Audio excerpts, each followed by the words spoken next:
Bonjour à tous, merci de nous rejoindre pour l'Europe dans tous ses états. Vous le voyez, cette fois-ci en France. Ce pays de 66 millions d'habitants est au cœur de la construction européenne, membre fondateur depuis 1957.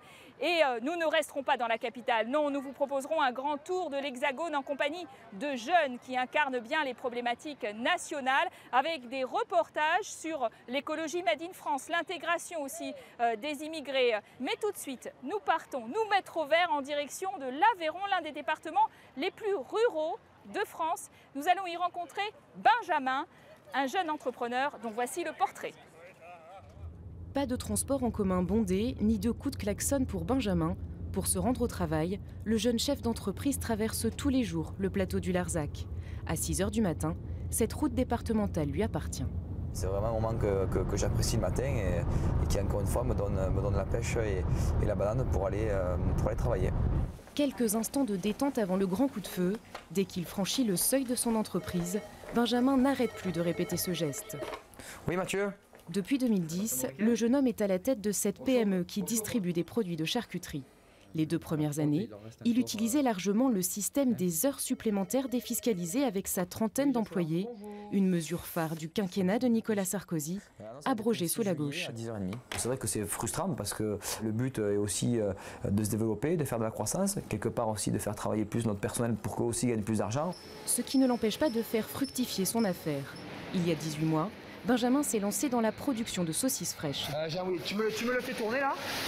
Voici son usine flambant neuve, un investissement d'1 million d'euros qu'il compte rentabiliser dès la fin de cette année. Pour y arriver, le patron n'hésite pas à mettre lui-même la main à la pâte. Et c'est aussi quand on est dans l'atelier qu'on se rend compte des problèmes. Là, ça casse là. Ce matin, la machine a de petits ratés. Ça a été changé ou pas? Après quelques ajustements, la marchandise peut à nouveau être empaquetée. Voilà, c'est bon là, nickel cette série là. Mais son succès, Benjamin sait qu'il le doit aussi à son père, le fondateur de l'entreprise. Aujourd'hui, il le retrouve pour discuter de leur prochain projet, l'ouverture d'une usine de tranchage de fromage. Aujourd'hui, l'avenir, c'est pas moi, l'avenir, c'est Benjamin. J'ai la chance aussi d'avoir un fils qui est visionnaire, qui est dynamique, qui a vu un peu aussi mon parcours professionnel, qui a pas toujours été simple. Les débuts du père au volant d'un camion de livraison semblent bien loin. Aujourd'hui, la holding génère 22 millions d'euros de chiffre d'affaires. De son père, Benjamin a aussi pris l'audace. Embarquement immédiat pour les hauteurs de Millau.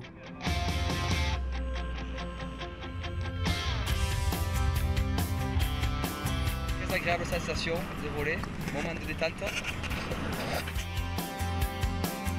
Après une demi-heure de vol, retour à la terre ferme et aux responsabilités pour le jeune patron.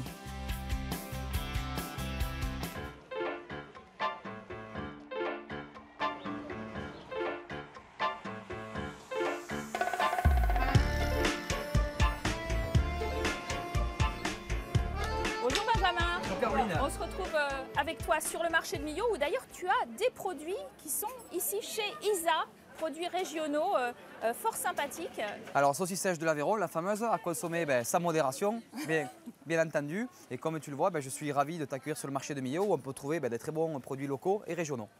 Alors ça c'est l'image d'Épinal qu'on a, mais aujourd'hui est-ce qu'on est vraiment sûr de la qualité de tous les produits, de leur provenance, dans un monde globalisé? C'est vrai que comme tu dis, c'est vrai qu'aujourd'hui on peut trouver des produits qui viennent de vraiment tous les endroits de la planète. Quand le consommateur prend le temps de vraiment regarder les étiquettes, on peut trouver des bons produits, mais c'est vrai qu'il faut prendre le temps de se renseigner, discuter avec les marchands, discuter également avec les producteurs comme nous. Alors justement, Benjamin, quand on est à la tête d'une PME dans l'agroalimentaire comme toi, on sait que les PME, c'est la faiblesse française. Qu'est-ce qu'on attend exactement de l'Europe? Écoute, c'est vrai qu'aujourd'hui, moi je pense bien connaître le fonctionnement de ma région, de mon pays, la France. L'Europe me paraît beaucoup plus lointaine et pour moi, ce n'est pas forcément concret. Je vais te prendre un exemple. Dans le cadre de mon dernier investissement sur mon outil de fabrication de saucisses fraîches, écoute, l'Europe m'a aidé, la France m'a aidé. Dans le cadre des fonds FEDER, l'Europe ne m'a pas suivi. Et pourtant, c'était une aide sur laquelle je comptais. Alors la France il y a 10% de chômage général, ce n'est pas le plus haut en Europe. Un quart des jeunes tout de même cherchent un emploi. Comment ça se passe dans l'Aveyron? C'est vrai qu'aujourd'hui, des jeunes comme moi ont tendance à partir sur des grandes agglomérations faire leur enseignement supérieur. Une fois diplômés, sur des régions rurales comme les nôtres, ça peut être compliqué de trouver du travail. Je vais te prendre encore une fois un exemple concret. J'ai des amis qui ont dû partir sur des grosses villes type Paris, voire même à l'étranger. Nous, on part sur le plateau du Larzac. Bienvenue dans l'Aveyron, bienvenue dans l'Aveyron, c'est juste un bienvenue dans l'Aveyron, bienvenue dans Pôle 12. Chez nous ça traîne pas dans les caves, à chercher à faire de l'or, ça squatte avec du pain dans les grottes de Roquefort. Benjamin, on est maintenant monté sur ton plateau du Larzac. En effet, un endroit qui m'est cher et que j'affectionne particulièrement, on peut le voir avec cette jasse, bâtiment typique du plateau du Larzac. Ces grands espaces qui, moi, à titre personnel, me permettent vraiment de me ressourcer. Il ne manque plus que les brebis et le portrait sera complet. Alors parce que c'est un endroit très mythique. En effet, en 1971, les paysans du coin et aussi une centaine de milliers de personnes sont venus manifester ici avec des chefs de file comme José Bové pour dire qu'ils ne voulaient pas d'expropriation pour élargir la base militaire. Sur les 50 dernières années, c'est une histoire qui est forte pour le plateau du Larzac. Moi, c'est vrai que maintenant, étant jeune, je le vis avec beaucoup plus de recul. J'apprécie vraiment cet état d'esprit d'une poignée de paysans qui se sont battus pour vivre leurs rêves et on le retrouve, je pense, dans l'esprit du Larzac tous les jours.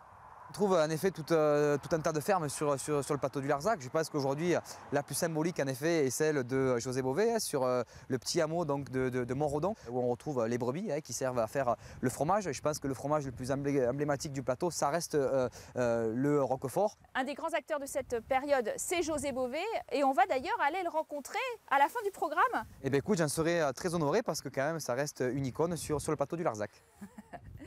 Est-ce que toi, tu ressens, comme beaucoup de Français, la peur de la mondialisation? Au titre, moi-même de mon usine, aujourd'hui, on achète des produits partout en Europe, que ce soit des machines, que ce soit des films pour faire nos barquettes. Donc, j'ai pas du tout peur de la mondialisation. L'Europe, pour moi, le symbole d'Europe, c'est quand même l'espace Schengen avec la libre circulation des personnes, des biens.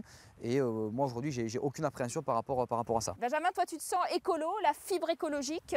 Non, je dirais pas que je me sens écolo dans l'âme. Bien sûr, j'ai un peu quand même cette affinité à l'écologie. C'est important de préserver la planète et de consommer intelligent. Parfois, vouloir trop défendre son environnement, ça peut être un frein. Je pense qu'il faut le construire intelligemment pour que, en effet, tout soit équilibré, l'économie, l'écologie, et puis que la population soit bien avec ça.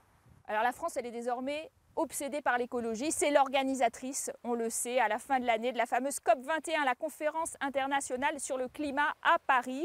Et elle se veut vertueuse en matière d'énergie renouvelable. Elle a ainsi installé au large d'Ouessant, en Bretagne, une hydrolienne, la première du genre. Un reportage signé Alix Le Bourdon.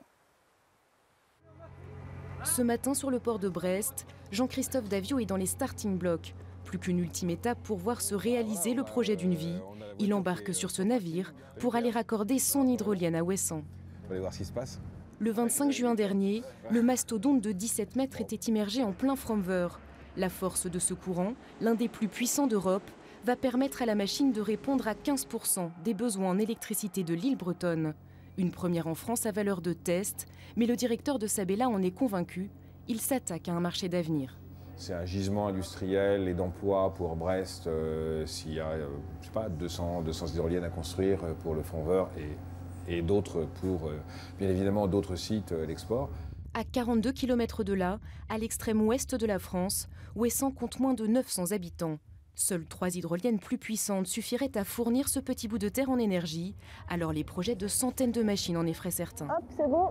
En période creuse, cette Ouessantine pur jus embarque des touristes sur le bateau de son mari pêcheur. L'occasion de faire découvrir le patrimoine écologique des abords de l'île. Donc on va s'approcher le plus possible de Nividic. L'hydrolienne a été installée en plein cœur d'une réserve naturelle. On n'a pas essayé les premières éoliennes sur le Mont Blanc, quoi. Donc sous prétexte que sous la mer on ne voit rien, le Fromveur, c'est des endroits qu'on n'a pas forcément inspectés. Il y a peut-être des espèces qu'on ne connaît pas encore qui vivent au fond de ce courant. Des doutes qui devraient vite être levés car au fond de l'eau, la machine est bardée de capteurs. Ils vont permettre d'étudier l'impact sur la faune marine. En charge de ces analyses, le parc naturel marin d'Iroise. L'instance veille à la protection de cet espace sous-marin d'exception. Le directeur a donné son feu vert au projet de l'hydrolienne. L'hélice tourne assez lentement. Ça n'est pas un ventilateur qui tourne très vite, ça tourne assez lentement. Et donc, il n'y a pas de risque que ce soit un hachoir à poisson, si vous voulez. Sur l'île, tout est déjà prêt pour accueillir l'énergie renouvelable. L'engin devrait vite être relié à ce câble et fournir de l'électricité après transformation. Ce container en fait a une fonction de contrôle de la machine, mais également d'adaptation de la tension, le voltage en fait. On diminue légèrement la tension arrivée pour l'adapter au réseau de Ouessant. À l'heure actuelle, Ouessant dépend de 7 centrales pour son électricité. Un groupe électrogène composé de 4 gros moteurs de bateaux alimentés au fioul. Une énergie polluante, mais pour la sécurité des habitants, le maire n'est pas prêt à tirer un trait sur ce système. On veut bien être un laboratoire, mais pas des apprentis sorciers. Donc on est même très fiers de ce que fait Sabella avec l'hydrolienne. Mais moi je suis redevable devant mes administrés du fait d'avoir de l'eau, d'avoir de l'électricité. C'est essentiel à la vie de tous les jours. Ondine vend la pêche de son mari sur la place de l'église. Des fois, ça fait mal au cœur. Enfin, c'est des bêtes de 2 kilos, mais on les remet à l'eau. C'est normal. Ouais. Non, surtout le homard, c'est quand même une bête qui met du temps à grandir. Une pratique respectueuse des espèces et de la nature. Avec sa forte conscience écologique, la jeune femme sait que son discours sur l'hydrolienne peut paraître contradictoire. Je crois qu'il ne faut pas, au prix de se dire, voilà, on a fait des choses catastrophiques avec le nucléaire, accepter tout du renouvelable. Si vous avez 300 machines dans le Fromver, plus personne ne profitera de la biodiversité qu'on a ici. Gardienne vigilante de son île, Ondine redoublera d'attention dans 1 an. L'hydrolienne test sera alors retirée du Fromver pour faire le bilan. Avec 14% de son énergie provenant du renouvelable, la France se place 13e dans l'Union européenne.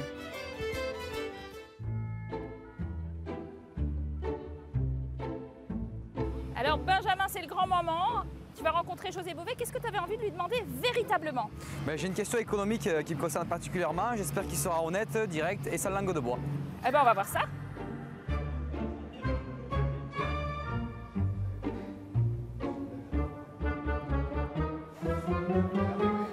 Bonjour.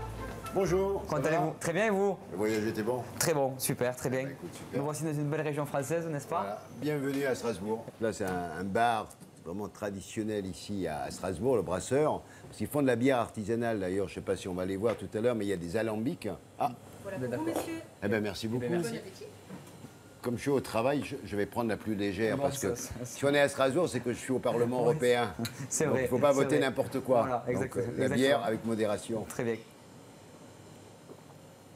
Moi, depuis Millau ou depuis mon plateau du Larzac, lorsque vous traitez des dossiers au niveau européen, aujourd'hui, moi j'ai du mal à ressentir des actions directes sur le terrain. Donc c'est vrai que j'aimerais bien avoir des exemples concrets. Écoute, c'est assez simple. Mais je crois que, par exemple, le premier outil qui touche le Larzac, c'est la politique agricole commune. Oui. Parce qu'on a un territoire d'abord agricole. La chose la plus concrète sur le plateau, il n'y aurait plus d'agriculture s'il n'y avait plus d'aide européenne aujourd'hui.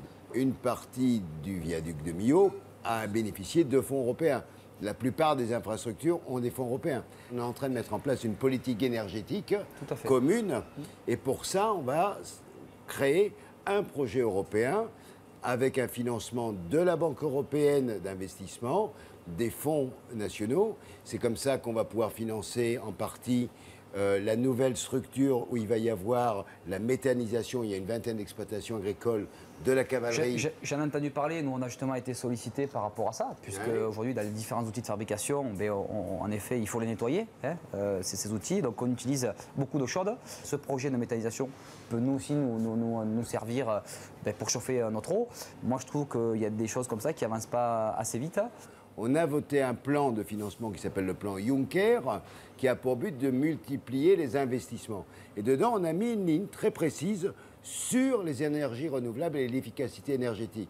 Et donc, on construit actuellement pour pouvoir, sur notre territoire, être peut-être la première région rurale à lancer ce projet d'investissement. Donc, sur toutes les communes concernées, on mettrait le paquet en commun sur les questions énergétiques. Alors, si on est capable de le faire chez nous, on est capable de le faire dans toute l'Europe. Oui, bien sûr. Et sur l'agriculture, c'est la même chose. Quand on se bat pour la réforme de la PAC, pour faire vivre les territoires ruraux, ça fait partie des batailles par rapport à une certaine vision de l'agriculture. Nous, on a la chance d'avoir des appellations d'origine. On a le Roquefort, qui est la première appellation d'origine qui ait jamais existé en France. Aujourd'hui, il y en a un certain nombre en France, des AOC, AOP. Est-ce qu'il n'y en a pas non plus trop? Les signes de qualité, c'est important, parce que ça permet au moins déjà d'identifier ce que les gens ont dans leur assiette. Parce qu'aujourd'hui, on voit bien que la majorité de l'alimentation est complètement standardisée, fade, sans saveur, et personne ne sait d'où elle vient. Et donc c'est un processus souvent industriel où les gens ne sont pas en capacité de choisir. C'est vrai qu'aujourd'hui, moi je suis content de manger une flamencuche qui vient d'Alsace et qui est fabriquée en Alsace, parce que je pense qu'en effet, il n'y a rien qui réglemente la flamencuche, et aujourd'hui je pourrais très bien manger... Vas-y, alors mange, Voilà. parce que je pourrais très bien manger une flamencuche qui est fabriquée en Espagne, pour reprendre un peu ce que vous avez dit. Il faudrait demain arriver à dire, voilà, nous on garantit que nos cochons, ils ne bouffent pas, par exemple, de soja OGM. Aujourd'hui, je ne crois pas que tu sois capable de me le dire, parce que tu n'as pas de capacité de tracer ça. Or, moi je dis, les gens ont le droit de le savoir. Après, les gens, ils font ce qu'ils veulent. Je pense que c'est important même de le savoir. C'est fondamental. Est-ce que, voilà, moi, un jeune de 30 ans, vous aurez des petits conseils à donner? Parce que je pense qu'aussi votre parcours et votre réussite est tu vis tes rêves. Ouais, mais voilà, c'est tout ce que tu as. J'ai rien d'autre à te dire. Tu vis tes rêves, tu fais ce que tu as envie de faire.